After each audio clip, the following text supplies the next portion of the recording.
আজি আসন্তু ଆମେ ଜୀବନ କ୍ଷୁଦ୍ର ଅଟେ ଏବଂ ସ୍ୱର୍ଗ ଅନନ୍ତ ଶୀର୍ଷକ ଉପଦେଶର ସହିତ ପରମେଶ୍ୱରଙ୍କ ବାକ୍ୟର ଅଧ୍ୟୟନ କରିବା।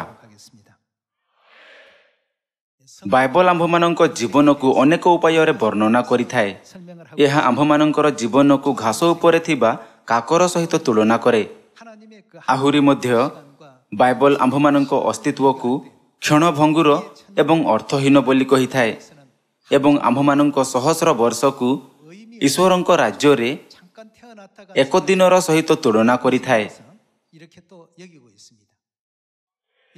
ସମସ୍ତ ଲୋକ ଆପଣ ଏକ ପତଙ୍ଗକୁ କହିପାରିବେ ନାହିଁ ଯେ ଆସନ୍ତାକାଲି ଦେଖା ହେବ, କାରଣ ଏହା କେବଳ ଗୋଟିଏ ଦିନ ପାଇଁ ବଞ୍ଚିଥାଏ। ଯେତେବେଳେ ଆମେ ସେହି ପ୍ରାଣୀମାନଙ୍କୁ ଦେଖିଥାଉ ଯେଉଁମାନେ ଅତି କମ୍ ସମୟ ପାଇଁ ଜୀବିତ ରୁହନ୍ତି, ତେବେ କ'ଣ ଆମ୍ଭମାନଙ୍କୁ ସେମାନଙ୍କ ନିମନ୍ତେ ଦୟା ଅନୁଭବ ହୋଇନଥାଏ କି?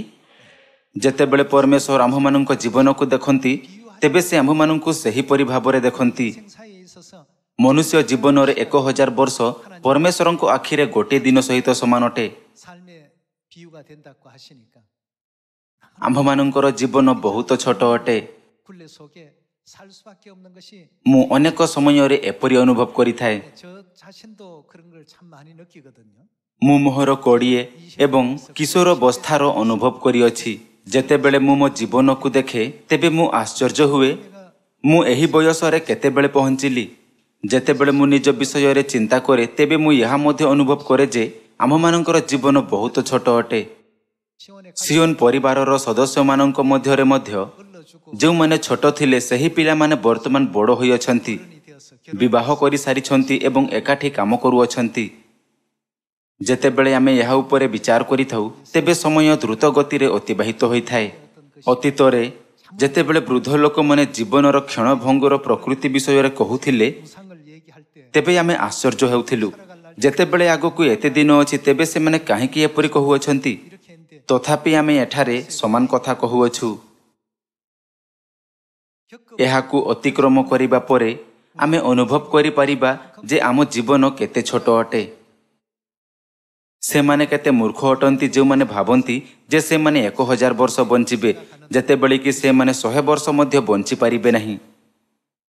ଯଦିଓ ଆମେ ଏକ ଛୋଟ ଜୀବନ ବଞ୍ଚିଥାଉ, କିନ୍ତୁ କିଛି ଲୋକ ଅଛନ୍ତି ଯେଉଁମାନେ ସ୍ୱର୍ଗ ରାଜ୍ୟ ନିମନ୍ତେ ଜୀବନଯାପନ କରନ୍ତି ଏବଂ ଏପରି କିଛି ଲୋକ ଅଛନ୍ତି ଯେଉଁମାନେ ନର୍କ ନିମନ୍ତେ ଜୀବନଯାପନ କରନ୍ତି। ଯଦି ଏହି ଦୁଇଟି ମାର୍ଗ ଅଛି, ତେବେ କ'ଣ ଆମକୁ ସ୍ୱର୍ଗକୁ ଯିବାର ମାର୍ଗ ବାଛିବା ଉଚିତ ନୁହେଁ କି? ଆମେ କେବଳ ନିଜ ପାଇଁ ଏପରି ଜୀବନ ବାଛିବା ଉଚିତ ନୁହେଁ, ବରଂ ଏହାକୁ ବାଛିବା ପାଇଁ ଅନ୍ୟମାନଙ୍କୁ ମଧ୍ୟ ମାର୍ଗଦର୍ଶନ କରିବା ଉଚିତ। କ'ଣ ଆମେ ସ୍ୱର୍ଗ ଆଡ଼କୁ ନିର୍ଦ୍ଦେଶିତ ଏକ ଅର୍ଥପୂର୍ଣ୍ଣ ଜୀବନ ବଞ୍ଚିବା ଉଚିତ, କିମ୍ବା ଆମେ ନ ଜାଣିପାରି ନର୍କ ଆଡ଼କୁ ଯିବା ପାଇଁ ଶାପଗ୍ରସ୍ତ ଅଟୁ? ଆସନ୍ତୁ ବାଇବଲରେ ଏହାର ଉତ୍ତର ଖୋଜିବା। ଆସନ୍ତୁ ଆମେ ଗୀତ ସଂହିତା ଅଧ୍ୟାୟ 90 ପଦ 4 ଉପରେ ଏକ ନଜର ପକାଇବା। କାରଣ ତୁମ୍ଭ ଦୃଷ୍ଟିରେ ସହସ୍ର ବର୍ଷ ଗତକାଲିର ତୁଲ୍ୟ ଓ ରାତ୍ରିର ଏକ ପ୍ରହରର ସମାନ। ଏହିପରି ଭାବରେ ଆମ୍ଭମାନଙ୍କ ଜୀବନର ବର୍ଣ୍ଣନା କରାଯାଇଅଛି। 1000 ବର୍ଷର ମାନବ ଜୀବନ ଈଶ୍ୱରଙ୍କ ଚକ୍ଷୁରେ ଅତିକ୍ରମ କରିଥିବା ଏକ ରାତ୍ରି ସଦୃଶ ଅଟେ।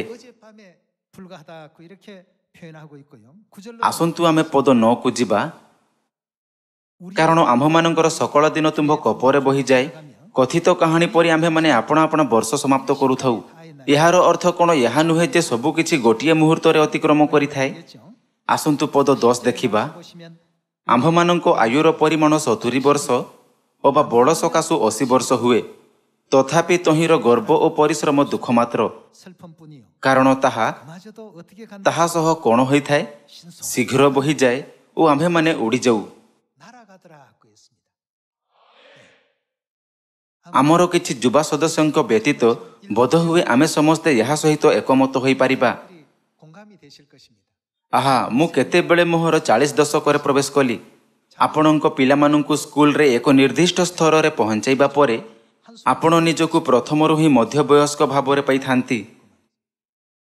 ଆପଣା ପିଲାମାନଙ୍କ ବିବାହ ଦେଖିବା ପରେ ଆପଣ ନିଜକୁ 50 ଏବଂ 60 ଦଶକରେ ଦେଖିପାରିବେ। ଏଭଳି ଘଟଣା ଚକ୍ଷୁ ପଲକରେ ହିଁ ଘଟିଥାଏ। ବାସ୍ତବରେ 1000 ବର୍ଷ ରାତ୍ରିର ଏକ ପ୍ରହର ପରି ଅଟେ। ଏହି ବିଷୟରେ ପରମେଶ୍ୱର କହିଥାନ୍ତି, ଏକ ଦିନ 1000 ବର୍ଷ ତୁଲ୍ୟ ଏବଂ 1000 ବର୍ଷ ଏକ ଦିନ ତୁଲ୍ୟ ଅଟେ। ନିଶ୍ଚିତ ଭାବରେ ଏକ କାରଣ ହେବା ଆବଶ୍ୟକ ଯେ ସେ ଆମ୍ଭମାନଙ୍କୁ ଶିଖାନ୍ତି ଯେ ଏହି ପୃଥିବୀରେ ଆମ୍ଭମାନଙ୍କ ଜୀବନ ଅନନ୍ତ ନୁହେଁ। ଏଥିରେ ଏକ ଚେତାବନୀ ରହିଅଛି, ଏହି ସଂକ୍ଷିପ୍ତ ଜୀବନରେ ସବୁ କିଛି ପକାଇବା ପରିବର୍ତ୍ତେ ସ୍ୱର୍ଗ ରାଜ୍ୟ ପାଇଁ ପ୍ରସ୍ତୁତ ରୁହ ଏବଂ ଜୀବନ ଅତିବାହିତ କର।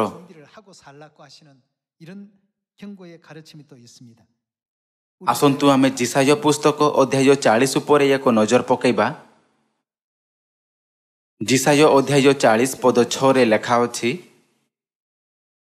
ଏକ ଜଣର ରବ କହେ, ପ୍ରଚାର କର। ତହିଁରେ ଜଣେ କହିଲା, କ'ଣ ପ୍ରଚାର କରିବା? ମର୍ତ୍ତ୍ୟ ମାତ୍ର ସେମାନେ କାହା ସ୍ୱରୂପ? ତୃଣ ସ୍ୱରୂପ। ତାହାର ସମସ୍ତ ସଭା କ୍ଷେତ୍ରସ୍ଥ ପୁଷ୍ପର ତୁଲ୍ୟ। ତୃଣ ଶୁଷ୍କ ହୋଇଯାଏ, ପୁଷ୍ପ ମ୍ଳାନ ହୁଏ, କାରଣ ତହିଁ ଉପରେ ସଦାପ୍ରଭୁଙ୍କର ଶ୍ୱାସବାୟୁ ବହେ। ନିଶ୍ଚୟ ଲୋକମାନେ ତୃଣ ସ୍ୱରୂପ। ତୃଣ ଶୁଷ୍କ ହୋଇଯାଏ, ପୁଷ୍ପର କ'ଣ ହୋଇଥାଏ? ସମସ୍ତ ଲୋକ କ'ଣ ସେମାନେ ଦୀର୍ଘ ସମୟ ଧରି ରହିଥାନ୍ତି କି? ପୁଷ୍ପ ଫୁଟିଥାଏ କିନ୍ତୁ କିଛି ସମୟ ପରେ ଶୁଖିଯାଏ। ସେମାନେ ଲମ୍ବା ସମୟ ପର୍ଯ୍ୟନ୍ତ ରହିପାରନ୍ତି ନାହିଁ। ତୃଣ ଶୁଷ୍କ ହୋଇଯାଏ, ପୁଷ୍ପ ମଳିନ ହୁଏ, ମାତ୍ର ଆମ୍ଭମାନଙ୍କ ପରମେଶ୍ୱରଙ୍କ ବାକ୍ୟ ଅନନ୍ତକାଳ ସ୍ଥାୟୀ। ଏହିପରି ଭାବରେ ବାଇବଲ ଆମ୍ଭମାନଙ୍କୁ ବାରମ୍ବାର କହିଥାଏ ଯେ ମନୁଷ୍ୟମାନଙ୍କର ଏହି ପୃଥିବୀରେ ରହିବା ସମୟ ଅଧିକ ଦିନ ନୁହେଁ। ଆସନ୍ତୁ ଆମେ ଏହାକୁ ନୂତନ ନିୟମରେ ମଧ୍ୟ ନିଶ୍ଚିତ କରିବା। ପ୍ରଥମ ପିତର ଅଧ୍ୟାୟ 1 ପଦ 24। ଆସନ୍ତୁ ପଦ 24 ଦେଖିବା। କାରଣ ସମସ୍ତ ମର୍ତ୍ତ୍ୟ ତୃଣ ତୁଲ୍ୟ, ତାହାର ସମସ୍ତ ସଭା ତୃଣର ପୁଷ୍ପ ସଦୃଶ। ତୃଣ ଶୁଖିଯାଏ ଆଉ ଫୁଲ ଝଡ଼ି ପଡ଼େ, କିନ୍ତୁ ଈଶ୍ୱରଙ୍କ ବାକ୍ୟ ଅନନ୍ତକାଳ ସ୍ଥାୟୀ। ଏପରିକି ଏହି ଜଗତକୁ ଦେଖିବା ଦ୍ୱାରା ଯାହା ପରମେଶ୍ୱର ଆମ୍ଭମାନଙ୍କ ନିମନ୍ତେ ସୃଷ୍ଟି କରିଅଛନ୍ତି, ଆମ୍ଭେମାନେ ଅନେକ ଶିକ୍ଷା ପ୍ରାପ୍ତ କରିପାରିବା। ଆମ୍ଭମାନଙ୍କ ଜୀବନ ମଧ୍ୟ ଅପ୍ରତ୍ୟାଶିତ ଭାବେ କ୍ଷୁଦ୍ର ଅଟେ। ଏତେ ଛୋଟ ଜୀବନ ବଞ୍ଚୁଥିବା ମାଛି ଆମକୁ କେତେ ଦୟନୀୟ ମନେ ହୁଏ। ଜଣେ କେତେ ଉଜ୍ଜ୍ୱଳ ଜୀବନ ଅତିବାହିତ କରନ୍ତୁ କିମ୍ବା ତାହାଙ୍କ ପାଖରେ କେତେ ଶକ୍ତି ଥାଉ ନା କାହିଁକି, ତାହା କେବଳ ଗୋଟିଏ କ୍ଷଣ ପାଇଁ ହିଁ ରହିଥାଏ। ଆମ୍ଭମାନଙ୍କ ଜୀବନ କେବେ ବି ଚିରସ୍ଥାୟୀ ହୋଇପାରିବ ନାହିଁ। ଜୀବନ, ଯୌବନ, ସୌନ୍ଦର୍ଯ୍ୟ ସବୁକିଛି ଅତିଶୀଘ୍ର ଅତିକ୍ରମ କରିଯାଏ, ହଁ ନା? ଆପଣମାନଙ୍କ ମଧ୍ୟରୁ ଅନେକ ମଧ୍ୟବର୍ଷରେ ଅଛନ୍ତି, ଏହାକୁ ଗଭୀର ଭାବେ ଅନୁଭବ କରିପାରିବେ। ବର୍ଷ ବର୍ଷ ଧରି ନିଜ ପିଲାମାନଙ୍କୁ ଲାଳନ ପାଳନ କରିବା ଏବଂ ସେମାନଙ୍କୁ ବିବାହ ଦେଖିବା ପାଇଁ ସମୟ ବିତାଇବା ପରେ ଶେଷରେ ଆପଣଙ୍କ ପାଖରେ ନିଜ ପାଇଁ କିଛି ସମୟ ରହିଥାଏ। କିନ୍ତୁ ତାପରେ ଆପଣଙ୍କୁ ଅନୁଭବ ହୋଇଥାଏ, ବର୍ତ୍ତମାନ ଏହି ପୃଥିବୀରେ କିଛି ପ୍ରଭାବ ପକାଇବା ପାଇଁ ମୋ ପାଖରେ ଆଉ ଅଧିକ ସମୟ ନାହିଁ। ଯେତେବେଳେ ଆମେ ପତଙ୍ଗ ଏବଂ କ୍ଷୁଦ୍ର ଜୀବନ କାଳ ଥିବା ଅନ୍ୟ ଜୀବମାନଙ୍କୁ ଦେଖୁ, ତେବେ ଆମେ ସେମାନଙ୍କ ପାଇଁ ଏହା ଚିନ୍ତା କରୁଥାଇ ଅନୁତାପ କରୁ, କ'ଣ ଏହା ସେମାନଙ୍କର ସାରା ଜୀବନ ଅଟେ? ଯେତେବେଳେ ପରମେଶ୍ୱର ଆମ୍ଭମାନଙ୍କ ଜୀବନକୁ ଦେଖନ୍ତି, ସେ କୁହନ୍ତି, ସେମାନେ କ୍ଷେତ୍ରର ପୁଷ୍ପ ଏବଂ ତୃଣ ପରି ଅଟନ୍ତି, ଯାହା ମଳିନ ହେବା ପୂର୍ବରୁ ଅଳ୍ପ ସମୟ ପାଇଁ ଫୁଟିଥାଏ। ବାସ୍ତବରେ ଆମର ଜୀବନ ତୃଣ ଏବଂ ପୁଷ୍ପ ପରି କ୍ଷଣିକ ଅଟେ। ବାଇବଲ ଆମ୍ଭମାନଙ୍କୁ ଗୀତ ସଂହିତାର ଲେଖକ, ପ୍ରେରିତ ପିତର ଏବଂ ଯିଶାୟ ଭବିଷ୍ୟଦ୍ବକ୍ତାଙ୍କ ମାଧ୍ୟମରେ ଏହା ବିଷୟରେ ସୂଚନା ଦେଇଥାଏ। ଆସନ୍ତୁ ଆମେ ଗୀତ ସଂହିତା ଅଧ୍ୟାୟ 103 ପଦ 13 ଉପରେ ଏକ ନଜର ପକାଇବା। ଆସନ୍ତୁ ପଦ 13 ଦେଖିବା। ପିତା ଆପଣା ସନ୍ତାନଗଣ ପ୍ରତି ଯେ ରୂପ ସ୍ନେହ ବହଇ, ସଦାପ୍ରଭୁ ଆପଣା ଭୟକାରୀମାନଙ୍କ ପ୍ରତି ସେପରି ସ୍ନେହ ବହନ୍ତି। କାରଣ ସେ ଆମ୍ଭମାନଙ୍କର ଗଠନ ଜାଣନ୍ତି, ଆମ୍ଭେମାନେ ସେ ଧୂଳି ମାତ୍ର, ଏହା ସେ ସ୍ମରଣ କରନ୍ତି। ମର୍ତ୍ତ୍ୟର ଦିନ ତୃଣ ତୁଲ୍ୟ, ଯେପରି କ୍ଷେତ୍ରର ଫୁଲ ସେପରି ସେ ପ୍ରଫୁଲ୍ଲ ହୁଏ। ତହିଁ ଉପରେ ବାୟୁ ବହିଲେ ତାହା ନଥାଏ, ପୁଣି ତହିଁର ସ୍ଥାନ ଆଉ ତାହାର ପରିଚୟ ପାଇବ ନାହିଁ। ମାତ୍ର ସଦାପ୍ରଭୁଙ୍କ ଦୟା ଅନାଦିକାଳରୁ ଅନନ୍ତ କାଳ ପର୍ଯ୍ୟନ୍ତ ଆପଣା ଭୟକାରୀମାନଙ୍କ ପ୍ରତି ଥାଏ ଓ ଯେଉଁମାନେ ତାହାଙ୍କର ନିୟମ ରକ୍ଷା କରନ୍ତି, ପୁଣି ପାଳନାର୍ଥେ ତାହାଙ୍କ ବିଧି ସବୁ ସ୍ମରଣ କରନ୍ତି, ସେମାନଙ୍କ ପ୍ରତି ତାହାଙ୍କର ଧର୍ମ ପୁତ୍ର ପୌତ୍ରାଦି କ୍ରମେ ଥାଏ। ସଦାପ୍ରଭୁ ସ୍ୱର୍ଗରେ ଆପଣ ସିଂହାସନ ସ୍ଥାପନ କରିଅଛନ୍ତି, ପୁଣି ତାହାଙ୍କ ରାଜ୍ୟ ସମସ୍ତଙ୍କ ଉପରେ କର୍ତ୍ତୃତ୍ୱ କରେ।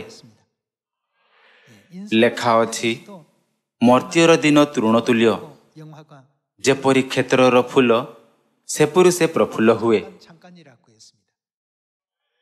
ତେଣୁକରି ପରମେଶ୍ୱର ମାନବ ଜାତି ଉପରେ ଦୟାକରି ଆମ୍ଭମାନଙ୍କୁ କ'ଣ ଦେବାକୁ ଚାହାନ୍ତି?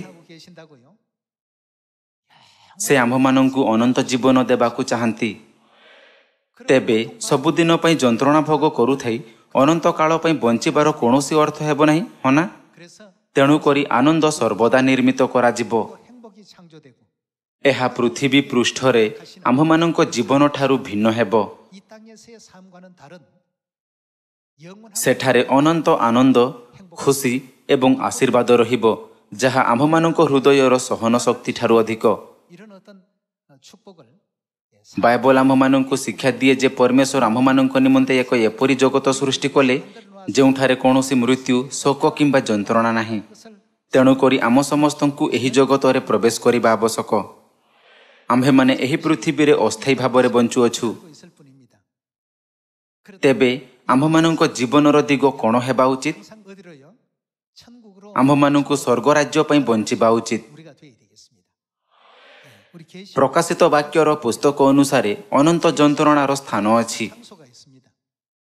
ଯେତେବେଳେ ଯୀଶୁ ଏହି ପୃଥିବୀକୁ ଆସିଲେ, ସେ ଆମ୍ଭମାନଙ୍କୁ ସେଠାକୁ ନ ଯିବାକୁ ଅନୁରୋଧ କଲେ। ଯୀଶୁ କହିଲେ, ଯଦି ତୁମର ପାଦ ତୁମକୁ ପାପ କରାଏ ଏବଂ ସ୍ୱର୍ଗ ରାଜ୍ୟରେ ପ୍ରବେଶ କରିବାକୁ ରୋକିଥାଏ, ତେବେ ସ୍ୱର୍ଗ ରାଜ୍ୟରୁ ବଞ୍ଚିତ ହେବା ପରିବର୍ତ୍ତେ ଏହାକୁ କାଟିଦିଅ। ଏହି ପୃଥିବୀରେ ଆମ୍ଭମାନଙ୍କ ଜୀବନ କେତେ କ୍ଷୁଦ୍ର ଏବଂ ଏହା ପରମେଶ୍ୱରଙ୍କ ଦୃଷ୍ଟିରେ କେତେ ଦୟାଳୁ ଦୟନୀୟ ଦେଖାଯାଏ। ସେଥିପାଇଁ ସେ ଆମ୍ଭମାନଙ୍କୁ ଏହି ମାର୍ଗ ପ୍ରଦାନ କଲେ।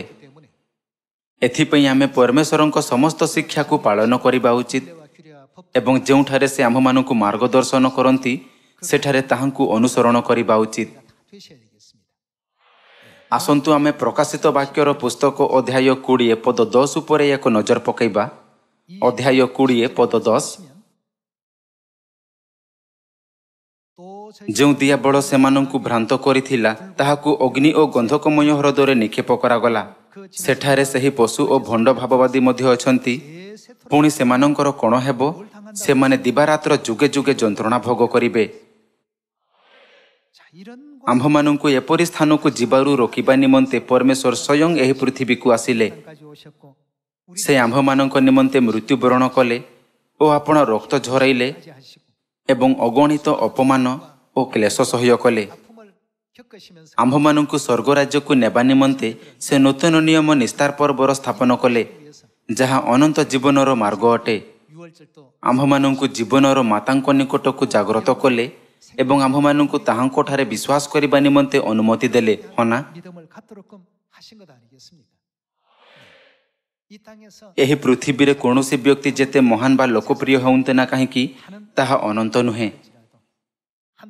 ପ୍ରସିଦ୍ଧ କଣ୍ଠଶିଳ୍ପୀ ଯେଉଁମାନେ କି ଦିନେ ପ୍ରସିଦ୍ଧ ଥିଲେ, କ'ଣ ବର୍ତ୍ତମାନ ବହୁତ ଖୁସିରେ ଜୀବନ ବିତାଉଅଛନ୍ତି କି?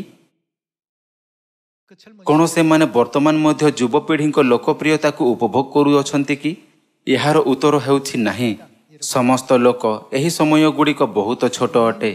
ଏକ ପ୍ରସିଦ୍ଧ ବ୍ୟକ୍ତି ଭାବେ କିମ୍ବା ଏକ ଶକ୍ତିଶାଳୀ ବ୍ୟକ୍ତି ଭାବେ ଲୋକପ୍ରିୟତା କ୍ଷଣିକ ସମୟ ପାଇଁ ରହିଥାଏ।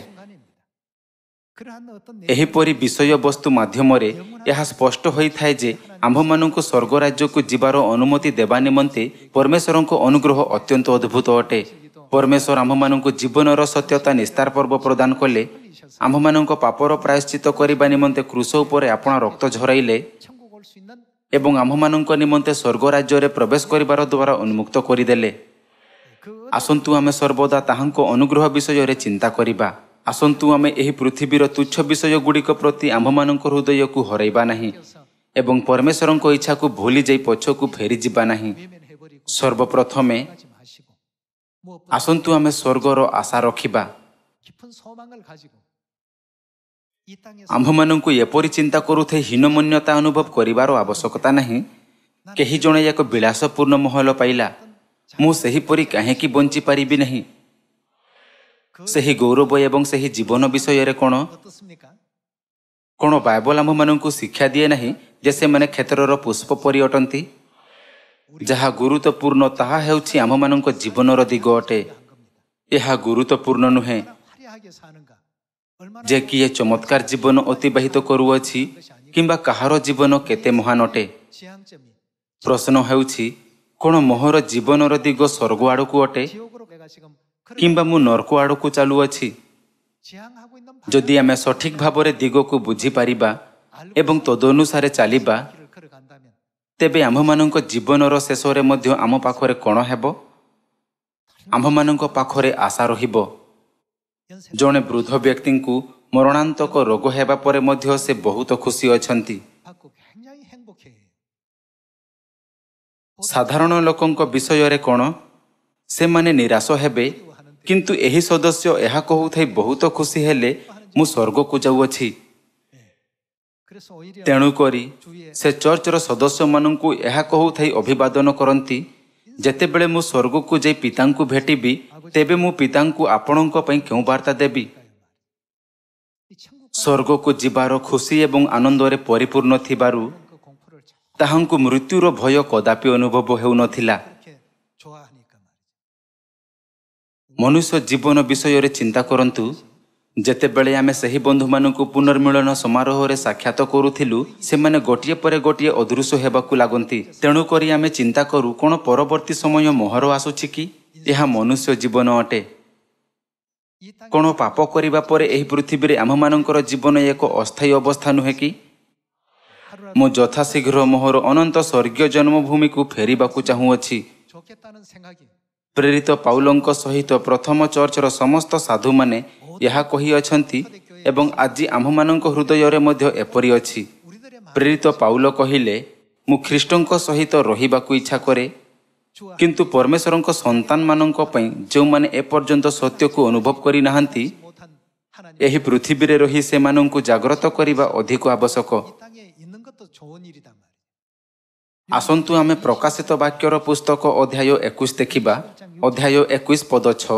21장 ଅଧ୍ୟାୟ 21 ପଦ 6ରେ ଏହା ଲେଖାଯାଇଅଛି, 말씀하시되 ସେ ମୋତେ ଆହୁରି କହିଲେ, ସମସ୍ତ ସମାପ୍ତ ହୋଇଅଛି। 처음과 ଆମ୍ଭେ କୋ ଓ କ୍ଷୟ, ଆଦି ଓ ଅନ୍ତ। 명수 ଯେ ତୃଷାର୍ଥ ତାହାକୁ ଆମ୍ଭେ ଜୀବନ ରୂପ ନିର୍ଝରରୁ ବିନା ମୂଲ୍ୟରେ ପାନ କରିବାକୁ ଦେବୁ। 이것을 ଯେ ଜୟ କରେ ସେ ଏହି ସମସ୍ତର ଅଧିକାରୀ ହେବ। ଆମ୍ଭେ ତାହାର ଈଶ୍ୱର ହେବୁ, ପୁଣି ସେ ଆମ୍ଭର ପୁତ୍ର ହେବ। 두려워하는 କିନ୍ତୁ ଯେଉଁମାନେ ଭୀରୁ, ଅବିଶ୍ୱାସୀ, ଘୃଣ କଳଙ୍କିତ, ନରଘାତକ, ବ୍ୟଭିଚାରୀ, ମାୟାବୀ 술객들과 ଓ ପ୍ରତିମା ପୂଜକ, 자들과 ସେମାନେ ଓ ସମସ୍ତ ମିଥ୍ୟାବାଦୀ ଅଗ୍ନି ଓ ଗନ୍ଧକ ପ୍ରଜ୍ୱଳିତ ହ୍ରଦରେ ଅଂଶ ପାଇବେ। 이것이 ଏହା ହିଁ ଦ୍ୱିତୀୟ ମୃତ୍ୟୁ। 있습니다. 자, 이런 ଯେହେତୁ ଏପରି ଏକ ସ୍ଥାନ ଅଛି, 예수님께서 ତେଣୁକରି ଯୀଶୁ ସୁସମାଚାରର ପୁସ୍ତକରେ ଘୋଷଣା କଲେ, ତୁମ୍ଭର ହସ୍ତ ଯଦି ତୁମ୍ଭର ବିଘ୍ନର କାରଣ ହୁଏ, ତେବେ ତାହା କାଟି ପକାଅ। ଦୁଇ ହସ୍ତ ଘେନି ନରକ ଅର୍ଥାତ୍ ଅନିର୍ବାଣ ଅଗ୍ନି ମଧ୍ୟକୁ ଯିବା ଅପେକ୍ଷା ବରଂ ପଙ୍ଗୁ ହୋଇ ଜୀବନରେ ପ୍ରବେଶ କରିବା ତୁମ୍ଭ ପକ୍ଷରେ ଭଲ। 왜냐하면 ଏହା ଏଥିପାଇଁ ଅଟେ କାରଣ ଆମେ ଯେଉଁ ଦୁନିଆରେ ରହୁଅଛୁ ତାହା ଅସ୍ଥାୟୀ ଅଟେ। ଏହା ସବୁଦିନ ପାଇଁ ରହିପାରିବ ନାହିଁ। 아빠 노릇도 ପିତା ହେବା, ମାତା ହେବା, ସନ୍ତାନ ହେବା ସବୁ ଅସ୍ଥାୟୀ ଅଟେ। 잠깐입니다. ସବୁକିଛି ଅସ୍ଥାୟୀ ଅଟେ। ସମସ୍ତେ ଏକ ଦିନ ଏହି ଦୁନିଆ ଛାଡ଼ି ଚାଲିଯିବେ। 그런데 그러한 ତଥାପି ଏହି ଭୂମିକା ଗୁଡ଼ିକ ପୂରଣ କରିବା ସମୟରେ କ'ଣ ଗୁରୁତ୍ୱପୂର୍ଣ୍ଣ ହୋଇଥାଏ? କ'ଣ ଆମ୍ଭମାନଙ୍କର ଜୀବନ ସ୍ୱର୍ଗ ଆଡ଼କୁ ଅଛି କିମ୍ବା ନର୍କ ଆଡ଼କୁ? ଆମେ ସବୁବେଳେ ଏକ ଚାରି ଛକ ନିକଟରେ ଥାଉ। 늘 놓여 있습니다. ଆମ୍ଭମାନଙ୍କୁ ସ୍ୱର୍ଗ ରାଜ୍ୟର ମାର୍ଗ ବାଛିବା ଆବଶ୍ୟକ। 되겠죠? ଏଥିପାଇଁ ପରମେଶ୍ୱର ଆତ୍ମା ଏବଂ କନ୍ୟା ଭାବରେ ଶରୀରରେ ଏହି ପୃଥିବୀକୁ ଆସିଲେ 성령과 ଏବଂ ଆମ୍ଭମାନଙ୍କୁ ତାହାଙ୍କର ସନ୍ତାନ ହେବା ନିମନ୍ତେ ଆହ୍ୱାନ କରିଅଛନ୍ତି। 자녀들을 부르고 계십니다. 20 ଆସନ୍ତୁ ଆମେ ଅଧ୍ୟାୟ 22 ପଦ 17କୁ ଯିବା। ପ୍ରକାଶିତ ବାକ୍ୟ ଅଧ୍ୟାୟ 22 ପଦ 17। 성령 ଆତ୍ମା ଓ କନ୍ୟା କହନ୍ତି, ସେମାନେ କ'ଣ କହନ୍ତି? ମାନବ ଜାତିକୁ ଆହ୍ୱାନ କରି କହନ୍ତି, ଆସ। ପୁଣି ଯେ ଶୁଣେ ସେ କହୁ, ଆସ। ଯେ ତୃଷାର୍ଥ ସେ ଆସୁ, ଯେ ଇଚ୍ଛା କରେ ସେ ବିନା ମୂଲ୍ୟରେ ଜୀବନଦାୟକ ଜଳ ପାନ କରୁ। ଆତ୍ମା କାହାକୁ ସୂଚିତ କରୁଅଛି? ଏହା ପିତା ପରମେଶ୍ୱରଙ୍କୁ ସୂଚିତ କରୁଅଛି। ତେବେ ପିତା ପରମେଶ୍ୱରଙ୍କ କନ୍ୟା କିଏ ଅଟନ୍ତି? 누구십니까? ମାତା ପରମେଶ୍ୱର। ପିତା ପରମେଶ୍ୱର ଏବଂ ମାତା ପରମେଶ୍ୱର ଏହି ପୃଥିବୀକୁ ଆସିଲେ ଏବଂ ସେମାନଙ୍କ ସନ୍ତାନମାନଙ୍କୁ କହୁଅଛନ୍ତି ଆସ, ଯେ ତୃଷାର୍ଥ ସେ ଆସୁ, ଯେ ଇଚ୍ଛା କରେ ସେ ବିନା ମୂଲ୍ୟରେ ଜୀବନଦାୟକ ଜଳପାନ କରୁ। କ'ଣ ସେ 2000 ବର୍ଷ ପୂର୍ବେ ସେହି କଥା କହିନଥିଲେ କି? 어디서 ଆସନ୍ତୁ ଦେଖିବା ଯୀଶୁ ମାଥ୍ୟୁ ପୁସ୍ତକ ଅଧ୍ୟାୟ 11 ପଦ 28ରେ କ'ଣ କହିଲେ।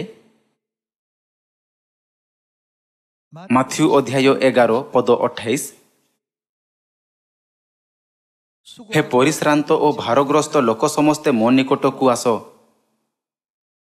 ସେତେବେଳେ କିଏ ଆସିଥିଲେ? କ'ଣ ପିତା ଏବଂ ମାତା ଏକା ସଙ୍ଗେ ଆସିଥିଲେ କି? ଯେତେବେଳେ ପିତା ପ୍ରଥମ ଥର ପାଇଁ ଏହି ପୃଥିବୀକୁ ଆସିଥିଲେ, ତେବେ ସେ ଏକାକୀ କହିଲେ, ହେ ପରିଶ୍ରାନ୍ତ ଓ ଭାରଗ୍ରସ୍ତ ଲୋକ ସମସ୍ତେ ମୋ ନିକଟକୁ ଆସ, ମୁଁ ତୁମମାନଙ୍କୁ ବିଶ୍ରାମ ଦେବି। ପ୍ରକାଶିତ ବାକ୍ୟ ଅଧ୍ୟାୟ 22ରେ ଆତ୍ମା ଓ କନ୍ୟା କୁହନ୍ତି ଆସ। ଆପଣା ପ୍ରଥମ ଆଗମନ ସମୟରେ ସେ ଏକାକୀ ଆସିଲେ ଏବଂ କହିଲେ ଆସ, ଏବଂ ଆପଣା ଦ୍ୱିତୀୟ ଆଗମନରେ ସେମାନେ ଏକାଠି ଶରୀରରେ ଆସିଲେ ଏବଂ ଆପଣା ସନ୍ତାନମାନଙ୍କୁ ଡାକୁଅଛନ୍ତି। ଯେତେବେଳେ ଆମେ ସେମାନଙ୍କ ନିକଟକୁ ଯାଇଥାଉ, କେବଳ ସେତେବେଳେ ହିଁ ଆମେ ଅନନ୍ତ ଜୀବନ ପାଇପାରିବା। ଏକ କ୍ଷଣଭଙ୍ଗୁର ଜୀବନ ପରିବର୍ତ୍ତେ ଆମ୍ଭମାନଙ୍କୁ ଅନନ୍ତ ଜୀବନ ଦିଆଯାଇପାରେ। କ'ଣ ଏଥିପାଇଁ ପରମେଶ୍ୱର ଏହି ପୃଥିବୀରେ ନୂତନ ନିୟମ ସ୍ଥାପନ କଲେ ନାହିଁ କି? ଏହା ମୋହର ମାଂସ, ଏହା ମୋହର ରକ୍ତ। ଯଦି ତୁମେ ମନୁଷ୍ୟପୁତ୍ରଙ୍କ ମାଂସ ଭୋଜନ ଓ ତାହାଙ୍କ ରକ୍ତ ପାନ କର, ତେବେ କ'ଣ ହେବ? ତୁମ୍ଭେମାନେ ଅନନ୍ତ ଜୀବନ ପ୍ରାପ୍ତ ହେବ। 영생을 가질 것이다. ଏହି ପ୍ରକାର ଏହି ପୃଥିବୀରେ ଯଦିଓ କେହି କେତେ ମହାନ ହୁଅନ୍ତୁ ନା କାହିଁକି, ଯଦି ସେ ମନୁଷ୍ୟପୁତ୍ରଙ୍କ ମାଂସ ଭୋଜନ କରିବ ନାହିଁ ଓ ତାହାଙ୍କ ରକ୍ତ ପାନ କରିବ ନାହିଁ, ତେବେ କ'ଣ ହେବ? ତାହା ପାଖରେ ଜୀବନ ରହିବ ନାହିଁ। 결국 ପରିଶେଷରେ କ'ଣ ଆତ୍ମା ଓ କନ୍ୟା ଆମ୍ଭମାନଙ୍କୁ ଅନନ୍ତ ଜୀବନ ଦେବା ନିମନ୍ତେ ଏହି ପୃଥିବୀକୁ ଆସିନଥିଲେ କି? 그래서 ସେଥିପାଇଁ ଆପଣା ପ୍ରଥମ ଆଗମନ ସମୟରେ ପିତା ଏକାକୀ ଇସ୍ରାଏଲକୁ ଆସି କହିଲେ, ହେ ପରିଶ୍ରାନ୍ତ ଓ ଭାରଗ୍ରସ୍ତ ଲୋକ ସମସ୍ତେ ମୋ ନିକଟକୁ ଆସ। ତାହାଙ୍କର ଦ୍ୱିତୀୟ ଆଗମନ ବିଷୟରେ କ'ଣ? ପିତା ଓ ମାତା ଏକାଠି ଆସିଲେ ଏବଂ କହିଲେ, ଯିଏ ତୃଷାର୍ଥ ସେ ମୋ ନିକଟକୁ ଆସୁ। 내게로 오라 말이야. 우리가 ଆମେ ପିତା ଓ ମାତାଙ୍କ ନିକଟକୁ ଯିବା ପାଇଁ ତାହାଙ୍କୁ ଜାଣିବା ଉଚିତ, ହଁ ନା? 그럼 ତେବେ 아버지께서 ଆମ୍ଭମାନଙ୍କୁ ଏହା ଜାଣିବା ଆବଶ୍ୟକ 어디로 우리가 찾아가 ଯେ ପିତା ଓ ମାତା କେଉଁଠାରେ ଅଛନ୍ତି ଏବଂ ସେମାନେ କିଏ ଅଟନ୍ତି। 내용까지 ପରମେଶ୍ୱର ବାଇବଲରେ ଆମ୍ଭମାନଙ୍କ ନିକଟରେ କେତେ ସତ୍ୟ ପ୍ରକାଶ କରିଅଛନ୍ତି, ଯାହାଦ୍ୱାରା ଆମେ ସମସ୍ତ ଉତ୍ତର ପାଇପାରିବା। 알려놓으셨습니까? ବର୍ତ୍ତମାନ ଆସନ୍ତୁ ଆମେ ଜଗତକୁ ଯିବା ଏବଂ ଲୋକମାନଙ୍କୁ କହିବା, ସିଓନକୁ ଫେରି ଆସନ୍ତୁ, ଯେଉଁଠାରେ ପିତା ଓ ମାତା ବାସ କରନ୍ତି। ସେମାନେ ଆପଣଙ୍କର ଅପେକ୍ଷା କରୁଅଛନ୍ତି ଏବଂ ସେଠାରେ ଅନନ୍ତ ଜୀବନର ଆଶୀର୍ବାଦ ଅଛି। 거기 କ'ଣ ଗୀତ ସଂହିତା ଅଧ୍ୟାୟ 133ରେ ଏହା ଲେଖା ନାହିଁ ଯେ ପରମେଶ୍ୱର ସିଓନରେ ଅନନ୍ତ ଜୀବନ ପ୍ରଦାନ କରନ୍ତି? 시온에 누가 ସିଓନରେ କିଏ ଅଛନ୍ତି? 주십니까? ତେଣୁକରି ଆମ୍ଭେ ଶୀଘ୍ର ସିଓନକୁ ଫେରିବା ଉଚିତ। ଆମେ କହିବା ଉଚିତ, ଯେହେତୁ ଜୀବନ ବହୁତ ଛୋଟ ଏବଂ ଆମ୍ଭମାନଙ୍କ ପାଖରେ ଅଧିକ ସମୟ ନାହିଁ, ଦୟାକରି ପିତା ଓ ମାତା ଏବଂ ସିଓନକୁ ଶୀଘ୍ର ଫେରି ଆସନ୍ତୁ। 우리 인생의 수완이 ଦୟାକରି ଚିନ୍ତା କରିବା ପାଇଁ କିଛି ସମୟ ନିଅନ୍ତୁ। ଆପଣଙ୍କ ବୟସ କେତେ ବର୍ଷ ଅଟେ? ମୋହର ବୟସ 50 ବର୍ଷ। ଆପଣ କ'ଣ ଭାବୁଛନ୍ତି ଯେ ଆପଣଙ୍କ ପାଖରେ ଆଉ କେତେ ବର୍ଷ ରହିଲା? 20ରୁ 30 ବର୍ଷ। କାହିଁକି ଆପଣ ଆପଣଙ୍କର ଜୀବନଶୈଳୀକୁ ପରିବର୍ତ୍ତନ କରୁନାହାନ୍ତି, ଯାହାଦ୍ୱାରା ଆପଣଙ୍କୁ ସ୍ୱର୍ଗ ରାଜ୍ୟକୁ ଯିବାକୁ ଅନୁମତି ମିଳିପାରିବ? ସ୍ୱର୍ଗ ରାଜ୍ୟରେ ଅନନ୍ତ ଜୀବନ ଅଛି। 이렇게 성경과 ଏହିପରି ଭାବରେ ସେମାନଙ୍କୁ ମାନବ ଜାତିର ଉତ୍ପତ୍ତି ବିଷୟରେ ଶିକ୍ଷା ଦେବା ଆବଶ୍ୟକ, ଯାହାର ବାଇବଲ ସାକ୍ଷ୍ୟ ଦେଇଅଛି। 필요가 있겠습니다. 엊그제만 ମୁଁ ପ୍ରତ୍ୟେକ ଥର ନିଜକୁ ସେହି ଲୋକମାନଙ୍କ ସହିତ କାମ କରୁଥିବାର ଦେଖି ଆଶ୍ଚର୍ଯ୍ୟ ହୋଇଯାଏ, ଯେଉଁମାନେ ଛାତ୍ର ଏବଂ ଶିଶୁ ଅଟନ୍ତି। 저는 볼 때마다 참 신기합니다. ଏହା ମୋତେ ଚିନ୍ତା କରିବାକୁ ବାଧ୍ୟ କରେ ଯେ ସେମାନେ କେବେ ବଡ଼ ହୋଇ ବୟସ୍କ ହେଲେ 성장해서 ଏବଂ ନିଜ ନିଜ ଭୂମିକା ଗ୍ରହଣ କଲେ। ମୁଁ ଏହି କଥା ଆଗରୁ କେବେ କଳ୍ପନା କରିନଥିଲି। କ'ଣ ଏହାର ଅର୍ଥ ଏହା ନୁହେଁ ଯେ ଆମେ ସ୍ୱର୍ଗକୁ ଯିବାର ଦିନ ନିକଟତର ହେଉଅଛି? 그래서 ତେଣୁକରି ଭୟ କରନ୍ତୁ ନାହିଁ କିମ୍ବା ଦୁଃଖିତ ହୁଅନ୍ତୁ ନାହିଁ, କାରଣ ଆପଣ ବୃଦ୍ଧ ହେଉଅଛନ୍ତି। କିନ୍ତୁ ନିଜକୁ ପଚାରନ୍ତୁ, 시간 속에 ନିଜ ଜୀବନର ଅବଶିଷ୍ଟ ସମୟରେ ସ୍ୱର୍ଗରେ ଏକ ସୁନ୍ଦର ଘର ନିର୍ମାଣ କରିବା ପାଇଁ ମୁଁ କେଉଁ ସାମଗ୍ରୀ ପଠାଇ ପାରିବି? 예전에 ଏହି ଦୃଷ୍ଟାନ୍ତ ମୁଁ ଆପଣଙ୍କୁ ଆଗରୁ ମଧ୍ୟ କହିଥିଲି। 어떤 그 ଜଣେ ବିଶ୍ୱାସୀ ମୃତ୍ୟୁବରଣ କଲେ ଏବଂ ଏହା ଚିନ୍ତା କରୁଥାଇ ସ୍ୱର୍ଗ ରାଜ୍ୟକୁ ଗଲେ ଯେ ସେଠାରେ ତାହାଙ୍କ ପାଖରେ ଏକ ସୁନ୍ଦର ଘର ହେବ, 분도 좀 କାରଣ ସେ ଚର୍ଚ୍ଚରେ ଏକ ଉପାଧି ପ୍ରାପ୍ତ କରିଥିଲେ। 집을 소유할 줄로 생각하고 ସେ ସେଠାରେ ଭବ୍ୟ ସୁବର୍ଣ୍ଣ ଅଟ୍ଟାଳିକା ଦେଖିଲେ। 단지가 쫙 나오더랍니다. ଏହା ଚିନ୍ତା କରୁଥାଇ ଏଥିମଧ୍ୟରୁ ମୋ ପାଇଁ ଗୋଟିଏ ନିଶ୍ଚୟ ଥିବ। ସେ ମାର୍ଗଦର୍ଶକ ଦୂତଙ୍କ ପଛରେ ଗଲେ, କିନ୍ତୁ ସ୍ୱର୍ଗଦୂତ ସେହି ପାଖ ଦେଇ ଚାଲିଗଲେ। ସେ ଟିକେ ନିରାଶ ଥିଲେ, କିନ୍ତୁ ଭାବିଲେ ନିଶ୍ଚିତ ଭାବରେ ସେଠାରେ ଆଉ ଏକ ଘର ଥିବ। ତାପରେ ସେ ଆଉ ଏକ ଘର ଦେଖିଲେ ଯାହା ଟିକିଏ କମ୍ ସୁନ୍ଦର ଥିଲା, କିନ୍ତୁ ତଥାପି ବହୁତ ବିଳାସପୂର୍ଣ୍ଣ ଥିଲା। ତଥାପି ସେମାନେ ସେହି ପାଖ ଦେଇ ମଧ୍ୟ ଚାଲିଗଲେ। ସେ ଚିନ୍ତା କଲେ, ରୁହ, ମୋ ଘର ଅତି କମ୍ରେ ସେହିପରି ହେବା ଉଚିତ। 그런 집 କିନ୍ତୁ ସେମାନେ ଏହିସବୁ ଘର ଦେଇ ଚାଲିଗଲେ। ଶେଷରେ ଏକ କୁଟୀର ସମ୍ମୁଖରେ ପହଞ୍ଚି ସ୍ୱର୍ଗଦୂତ କହିଲେ, ଏହା ହିଁ ସେହି ସ୍ଥାନ ଯେଉଁଠି ଆପଣ ରହିବେ। 집이라고 말이에요. ତେଣୁକରି ସେ ସ୍ୱର୍ଗଦୂତଙ୍କ ସହିତ ସାମାନ୍ୟ ଯୁକ୍ତି କଲେ। 아니 내가 ମୁଁ ଚର୍ଚ୍ଚରେ ଏକ ପଦ ପ୍ରାପ୍ତ କରିଅଛି 가졌고 ଏବଂ ମୁଁ ଦୀର୍ଘ ଦିନ ଧରି ବିଶ୍ୱସ୍ତ ଥିଲି। 니 했는데 ତେବେ ମୋତେ କାହିଁକି ଏପରି ସ୍ଥାନ ଦିଆଗଲା? 지느냐고 말이에요. 그러니까 ସ୍ୱର୍ଗଦୂତ ବୁଝାଇଲେ, ସ୍ୱର୍ଗ ରାଜ୍ୟରେ 상에서 번 ପୃଥିବୀରୁ ପଠାଯାଇଥିବା ସାମଗ୍ରୀରେ ଗୃହଗୁଡ଼ିକ ନିର୍ମାଣ କରାଯାଏ ଏବଂ ଯେଉଁ ସାମଗ୍ରୀଗୁଡ଼ିକ ଆପଣ ପଠାଇଅଛନ୍ତି ତାହା ଏହାଠାରୁ ଅଧିକ ନୁହେଁ। 저 정도의 집을 가질 수밖에 없는 거라고 말이에요. ପ୍ରକାଶିତ ବାକ୍ୟର ପୁସ୍ତକ ଅନୁଯାୟୀ ପରମେଶ୍ୱର ଆମ୍ଭମାନଙ୍କୁ କିପରି ପ୍ରତିଫଳ ଦେବେ? ତେଣୁକରି ବର୍ତ୍ତମାନ ଆମ୍ଭମାନଙ୍କୁ ସ୍ୱର୍ଗ ରାଜ୍ୟରେ ଅନେକ ଆଶୀର୍ବାଦ ଜମା କରିବା ଆବଶ୍ୟକ। ବିଶ୍ୱାସ, ପ୍ରେମ, ଆଶା, ଈଶ୍ୱରଙ୍କ ରାଜ୍ୟକୁ ଅନ୍ୟମାନଙ୍କୁ ମାର୍ଗଦର୍ଶନ କରିବା, ସୁସମାଚାର ପ୍ରଚାର କରିବା, ପରମେଶ୍ୱରଙ୍କ ବାକ୍ୟ ଶିକ୍ଷା ଦେବା ଇତ୍ୟାଦି। 모든 어떤 그 축복들을 ଯେପର୍ଯ୍ୟନ୍ତ ଆମେ ଏହି ପୃଥିବୀରେ ରହୁଅଛୁ ଆମକୁ ସତର୍କ ରହିବା ଆବଶ୍ୟକ। ନଚେତ୍ 10 ବର୍ଷ ଆଖି ପିଛୁଳାକେ ଅତିକ୍ରମ କରିଯାଇପାରେ। 나가거든. ଏପରି ଲୋକ ଅଛନ୍ତି ଯେଉଁମାନେ ସ୍ୱର୍ଗ ରାଜ୍ୟ ପାଇଁ କିଛି ନ କରି ଜୀବନଯାପନ କରିଅଛନ୍ତି ଏବଂ ଏପରି ଲୋକ ମଧ୍ୟ ଅଛନ୍ତି ଯେଉଁମାନେ ପ୍ରତିଦିନ ସ୍ୱର୍ଗ ପାଇଁ ଫଳପ୍ରଦ ଭାବରେ ଜୀବନଯାପନ କରିଅଛନ୍ତି। ଯେତେବେଳେ ଆମେ ପରମେଶ୍ୱରଙ୍କ ଅନୁଗ୍ରହ ବିଷୟରେ ଚିନ୍ତା କରୁ, ଯିଏକି ଆମମାନଙ୍କ ପାଇଁ କ୍ରୁଶରେ ନିଜକୁ ବଳିଦାନ କରିଥିଲେ, 하나님의 그 희생이 ତେବେ ଆମେ ନିଜକୁ ପଚାରିବା ଉଚିତ, ଜୀବନ ବଞ୍ଚିବାର ସବୁଠାରୁ ଦୟାଳୁ ଉପାୟ କ'ଣ ଅଟେ?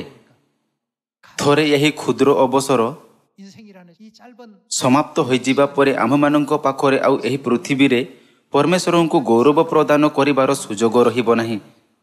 더 이상 주어질 수가 없습니다. ଆମ୍ଭମାନଙ୍କୁ ଏପରି ସର୍ତ୍ତ ଦିଆଯାଇଅଛି ଯାହାକୁ ସ୍ୱର୍ଗଦୂତମାନେ ମଧ୍ୟ ଈର୍ଷା କରିବେ। କିନ୍ତୁ ଯଦି ଆମେ ଅନ୍ୟ ବିଷୟ ଗୁଡ଼ିକରେ ଆମର ସମୟ ନଷ୍ଟ କରିଥାଉ, 소진해버리는 ତେବେ ଶେଷରେ ଆମେ ଏକ କୁଟୀର ମଧ୍ୟ ପ୍ରାପ୍ତ କରିପାରିବା ନାହିଁ। 못 얻는 그런 어떤 형편이 되고 말겠죠. ଆସନ୍ତୁ ଆମେ ଅନନ୍ତ ଆନନ୍ଦକୁ ଉପଭୋଗ କରିବା ନିମନ୍ତେ ନିଷ୍ଠାର ସହିତ ସମସ୍ତ ଆବଶ୍ୟକ ପ୍ରସ୍ତୁତି କରିବା। 차곡차곡 합시다. ଆସନ୍ତୁ ଆମେ ଆମ୍ଭମାନଙ୍କର ସିଓନ ପରିବାର ସଦସ୍ୟମାନଙ୍କ ସହିତ ପ୍ରାର୍ଥନା, ପ୍ରଚାର ଏବଂ ଏକତା ମାଧ୍ୟମରେ ସଦ୍ଗୁଣ ସ୍ଥାପନ କରିବା। ଆପଣ ଯାହା ସଞ୍ଚୟ କରିଅଛନ୍ତି ତାହା କେବେ ବି ଆପଣଙ୍କ ଠାରୁ ଛଡ଼ାଯିବ ନାହିଁ। 절대 남의 것이 아니에요. ଏହିସବୁ ଅମର ହେବ। ଯେଉଁମାନେ ବୁଝନ୍ତି ସେମାନେ ଏହା ଉପରେ କାର୍ଯ୍ୟ କରନ୍ତି, ଯେତେବେଳେ କି ଯେଉଁମାନେ ଏହାକୁ ବୁଝନ୍ତି ନାହିଁ ସେମାନେ ହରାଇ ଦିଅନ୍ତି। ଯେହେତୁ ପରମେଶ୍ୱର ଆମ୍ଭମାନଙ୍କୁ ସମାନ ଭାବରେ ସମୟ ଦିଅନ୍ତି, ତେଣୁକରି ମୋତେ ଆଶା ଅଛି ଯେ ଆମେ ସମସ୍ତେ ସେହି ସମୟ ମଧ୍ୟରେ ସର୍ବୋତ୍ତମ ମାର୍ଗ ଖୋଜି ନେବା। ଆମ୍ଭମାନଙ୍କ ଅନେକ ସ୍ୱର୍ଗୀୟ ଭାଇ ଓ ଭଉଣୀମାନଙ୍କୁ ସେହି ମାର୍ଗକୁ ମାର୍ଗଦର୍ଶନ କରିପାରିବା ଯେଉଁଠାରେ ପିତା ଏବଂ ମାତା କୁହନ୍ତି ଆସ। ଏହା ଆଶା କରୁଥାଏ କି ଆପଣମାନେ ପ୍ରଚୁର ଅନୁଗ୍ରହ ପ୍ରାପ୍ତ କଲେ ମୁଁ ଆଜିର ଉପଦେଶକୁ ସମାପ୍ତ କରିବାକୁ ଚାହୁଁଅଛି। ଆପଣଙ୍କ ବହୁତ ବହୁତ ଧନ୍ୟବାଦ।